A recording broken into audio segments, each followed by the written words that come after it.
góð byrjun á undankeppninni? Jú, sigur og bara nokkuð öruggur. Bara svona. Nokkuð öruggur, það er frekar hógvært. Já, bara eins og við vildum og líka bara svona, þetta bara munurinn á liðunum. Ég held bara sýnt á það er bara gott að senda, ég veit ekki hvað það sé fyrir skilaboð, riðillinn snýst svolítið Montenegro og Serbíu og Ísland, það er ekki spurning. En það breytir því ekki að mann þurfum að vinna Ísrael og það tvisvar sinnum líka.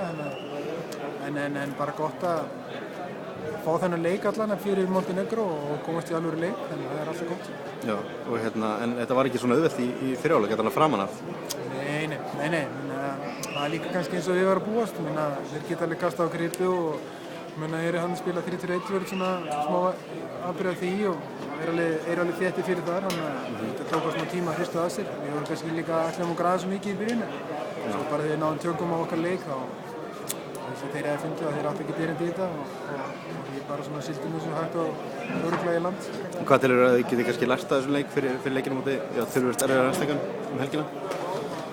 Ekki teka rosalega mikið held ég sko. Ég held að Montenegro er liðið allt annarri stærra gráðu og það sé ekki endilega besta landslið heimi. Ég ætlum ekki að fara að tala þá eitthvað upp í skín.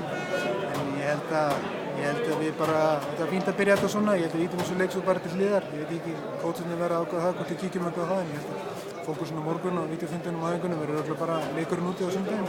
Og nú byrja bara svo undirbúningur og það er ljóst við við getum ekkert verið með að þennan leik það. Við þurfum bara alvöru leik til þess að vinna það. En það er alveg ljóst við ætlum að gá. Takk fyrir það. Til hamingju með sigurinn. Takk.